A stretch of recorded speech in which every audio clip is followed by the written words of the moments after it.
భారత communist party శత జయంతి ఉత్సవాల సందర్భంగా ప్రతి జిల్లాలోనూ శత జయంతి ఉత్సవాలను జరుపుకుంటుంది. భారత కమ్యూనిస్టు పార్టీ 1925వ సంవత్సరం డిసెంబర్ 26న ఆవిర్భవించింది. స్వాతంత్ర పోరాటంలో కీలకమైనటువంటి పాత్ర పోషించింది. అప్పుడున్నటువంటి రాజకీయ పార్టీలు కాంగ్రెస్, కమ్యూనిస్టు పార్టీ, తదనంతరం ఏర్పడినటువంటి ముస్లిం లీగు, ఈ పార్టీలన్నీ ఉన్నప్పటికీ భారతదేశానికి సంపూర్ణ స్వాతంత్రం కావాలని ప్రకటించిన, డిమాండ్ చేసిన మొట్టమొదటి పార్టీ భారత కమ్యూనిస్ట్. అదే సందర్భంలో స్వాతంత్రం కోసం పోరాటం చేస్తూనే దేశంలోని కార్మికుల్ని, వ్యవసాయ కూలీల్ని, రైతుల్ని సంఘటితపరిచి వాళ్ళ కోసం పోరాటాలు చేసి వాళ్ళ చేత సంఘాలు నిర్మించి వాళ్ళ హక్కులు సాధించి పెట్టినటువంటి ఘనత కూడా భారత కమ్యూనిస్టు పార్టీ. ఒక రకంగా చెప్పాలంటే పీడితులకు ప్రశ్నించే తత్వాన్ని, పిడికిలు పట్టి పోరాటం చేసేటువంటి ఒక గుణాన్ని ఇచ్చినటువంటిది భారత కమ్యూనిస్టు పార్టీ. గతంలో అనేక చట్టాల కోసం పనిచేసింది, భూ సంస్కరణల అమలు కోసం పనిచేసింది, బ్యాంకుల జాతీయకరణ కోసం పనిచేసింది,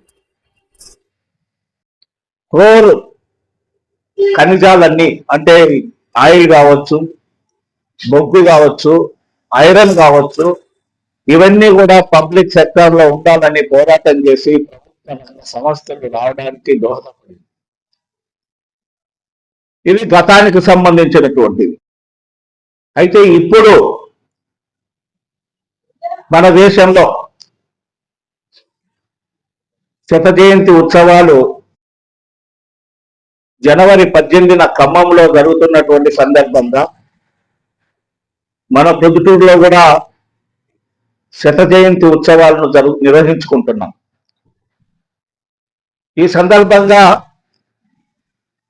ఒక సదస్సు 12వ తారీఖు వర్తమాన రాజకీయాలు, కమ్యూనిస్టుల పాత్ర అనేటువంటి అంశం మీద సదస్సు నిర్వహిస్తా ఉన్నాం. ఈ సదస్సుకు భారత కమ్యూనిస్టు పార్టీ జాతీయ కార్యదర్శి డి రాజా గారు, భారత కమ్యూనిస్టు పార్టీ రాష్ట్ర కార్యదర్శి జి ఈశ్వరయ్య గారు, భారత కమ్యూనిస్టు పార్టీ కార్యదర్శి వర్గ సభ్యులు హర్నాథ్ రెడ్డి గారు, ఉస్మానియా యూనివర్సిటీ నుంచి ప్రొఫెసర్ సి కాసిం గారు, వీళ్ళందరూ వస్తా ఉన్నారు. ఇవాళ ఈ అంశం ఎందుకు పెట్టాల్సి వచ్చిందంటే వర్తమాన రాజకీయాలు, కమ్యూనిస్టుల కర్తవ్యం అనేటువంటి అంశం ఇవాళ దేశంలో అనవసరమైనటువంటి విషయాల మీద చర్చలు పెట్టి ప్రజలు ఎదుర్కొంటున్నటువంటి దైనందిన సమస్యల పరిష్కారానికి కృషి చేయకుండా వాటిని డైవర్ట్ చేయడానికి అనవసరమైనటువంటి చర్చలు చేస్తా ఉన్నాం. మతానికి సంబంధించిన చర్చలు, కులానికి సంబంధించినటువంటి చర్చలు, సెంటిమెంట్ను ప్రొవోక్ చేసేటువంటి చర్చలు, ఇవన్నీ కూడా ఈ దేశంలో ఉన్నటువంటి నిరుద్యోగాన్ని తొలగించడానికి కానీ, ఈ దేశంలో యువకులు నిర్వీర్యమైపోతా ఉంటే వీళ్ళందరికీ ఉపాధి కల్పించడానికి కానీ, లేదా ఒక్కటంటే ఒక ప్రాజెక్ట్ ఈ 12 కాలాలలో పెద్ద ప్రాజెక్టు, పెద్ద పరిశ్రమ ఏది ఒక్కటి కూడా వచ్చినటువంటి దాఖలా ఉన్నటువంటి ప్రభుత్వ పరిశ్రమలను ప్రైవేట్ పరం చేస్తా ఉన్నారు. విశాఖపట్నం ఉక్కును, స్టీల్ ఫ్యాక్టరీని ప్రైవేట్ పరం చేయడానికి పూనుకున్నారు. పోర్ట్లను అమ్మేస్తున్నారు, ఎయిర్లైన్స్ అమ్మేస్తా ఉన్నారు, ఖనిజాలను అమ్మేస్తా ఉన్నారు, అడవిని దోచుకుంటా ఉన్నారు. అడవిలో ఖనిజాన్ని దోచుకోవడానికి ఆదివాసీలు అడ్డం ఉండాలని చెప్పేసి ఆపరేషన్ ఖజానా పేరుతో మావోయిస్టులను, ఆదివాసులను చంపేస్తా ఉన్నారు. అంటే ఒక విధ్వంస కార్యక్రమం ఈ దేశంలో జరుగుతూ ఉంది. ఈ విధ్వంస కార్యక్రమానికి రాబోయే రోజులలో అడ్డుకట్ట వేయాలని చెప్పేసి భారత కమ్యూనిస్టు పార్టీ పూనుకుంటా ఉంది. ఇవాళ అనవసరమైనటువంటి చర్చలు నిన్న మొన్న చేసినాం మనం పార్లమెంట్ లో వందే మాతరానికి సంబంధించి చర్చలు వందే మాతరం గురించి మన భారతదేశ స్వాతంత్ర ఉద్యమంలో వందే మాతరం దేశవ్యాప్తంగా మారుమోగింది. ప్రతి స్వాతంత్ర సమర యోధుడు కానీ స్వాతంత్రాన్ని కోరుకునేటువంటి వాళ్ళు కానీ వందే మాతరం గీతాన్ని ఆలపించారు. ఇవాళ చర్చ ఎవరైతే చేస్తున్నారో ఆర్ఎస్ఎస్ వాళ్ళు బీజేపీ వాళ్ళు స్వాతంత్ర పోరాటంలోనే వాళ్ళ పాత్ర లేదు.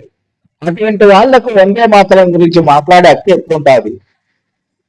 వాళ్ళు కిట్ ఇండియా ఉద్యమంలో లేరు, ఉప్పు సత్యాగ్రహంలో లేరు. సుభాష్ చంద్రబోస్ ఆజాద్ ఫౌజ్ హింద్ అనేటువంటి సైన్యాన్ని ఏర్పాటు చేస్తే సుభాష్ చంద్రబోస్ పట్టేయడానికి బ్రిటిష్ వాళ్ళ సైన్యంలోకి ఆర్ఎస్ఎస్ సంఘపరమైన కార్యకర్తలను పంపించినటువంటి చరిత్ర ఉంది ఆర్ఎస్ఎస్. ఇవాళ ఎందుకు ఇట్లాంటి సెంటిమెంట్లను ప్రవోక్ చేస్తున్నారంటే వాళ్ళు ఏవైతే అంశాలను పరిష్కరించాలనో ప్రజలకు మౌలిక వసతులు కల్పించాలనో అవి కల్పించకుండా కేవలము కార్పొరేట్లకు అందులో ఇద్దరికి అంబానికి ఆదానికి దేశం యావత్తు సంపదను ఖర్చు సంపదను అన్ని రంగాల్లో దారాదర్శనం చేస్తుంటే వాటి మీద చర్చ జరుపుకోకుండా ప్రజలను డైవర్ట్ చేయడానికి రాజకీయ పరమైనటువంటి కుట్రలు కుచ్చకాలు చేస్తా ఉన్నాం. అందుకని ఇవాళ వర్తమాన రాజకీయాలు కమ్యూనిస్టుల పాత్ర అనేటువంటి దాంతో ఇదంతా చర్చించబోతా ఉన్నాం. ఈ 3 సంవత్సరాల ముగింపు సమయంలో కూడా ఈ అంశాలు మా పార్టీ చర్చించబోతా ఉంది. మనం చూస్తా ఉన్నాం ఇవాళ గుత్తాధిపత్యం ఉంటే ఏమవుతుందో మనం చూస్తా ఉన్నాం. ఇవాళ ఇండియా విమానాల విషయంలో ఏం జరిగింది? ఈ దేశంలో 2200 విమానాలు ఇండియా నడుపుతా ఉంది. అంటే మొత్తం మన దేశంలో ఉన్న విమాన 65% వాళ్ళ చేతుల్లో ఉంది. దీనికి విరుద్ధంగా వ్యవహరిస్తున్నారని పైలట్లకు అంటే ప్రయాణికుల ప్రాణానికి భద్రత కల్పించాలంటే పైలట్లకు తగినంత విశ్రాంతి ఉండాలని చెప్పేసి ఇవాళ ఆ రూల్స్ ను పాటించమని చెప్తే తక్కువ మందితో పనిచేపిస్తూ ఎక్కువ ఆదాయం పొందుతున్నటువంటి ఇండిగా వాటిని సరిదిద్దుకోకుండా ప్రజల్ని ఇబ్బంది పెట్టి ప్రజల ద్వారా ఒత్తిడి ఇచ్చేటువంటి ఒక దురాగతమైనటువంటి అంశానికి పాల్పడింది. చివరికి ప్రభుత్వం ఏమొచ్చింది? కండిషన్స్ ను అమలు చేయండి, ప్రాణాలకు భద్రత ఉండాలి అనేది చెప్పకుండా ఇవాళ ప్రభుత్వమే దిగి వచ్చింది. అంటే అట్లాంటి గుత్తాధిపత్యం ఉంటే వాళ్ళు చెప్పినట్టు తినాల్సినటువంటి ఒక పరిస్థితి వస్తుంది. కాబట్టి ఇటువంటి వాటికి వ్యతిరేకంగా రాబోయే రోజులలో కమ్యూనిస్టు పార్టీ పోరాటం చేస్తుంది. ఈ రేపు జరుగుతున్నటువంటి సదస్సు కూడా పట్టణంలోనటువంటి మేధావులు, విద్యార్థులు, ప్రగతిశీలవాదులు, ప్రజాస్వామ్యవాదులు, మీడియా వాళ్ళు అందరూ కూడా రావాలని కోరుకుంటా ఉన్నాం. లంచ్ కూడా ఏర్పాటు చేస్తున్నాం అందరికీ. కాబట్టి ఈ దేశంలో ఉన్నటువంటి సమస్యల మీద చర్చ జరుగుతున్నటువంటి సందర్భంగా మన ప్రజల్లో ఉన్నటువంటి ప్రజలు కూడా పాత్ర వహించాలని, భాగస్వాములు కావాలని మీ ద్వారా అందరినీ కోరుకుంటున్నాం. ఇంటర్నేషనల్ ఫంక్షన్ మర్చిపోయినా ఈ అంశం మీద సదస్సు ఇంటర్నేషనల్ ఫంక్షన్ హాల్లో జరుగుతా ఉంది. ఎల్ఐసి పక్కన 10:30 గంటలకి.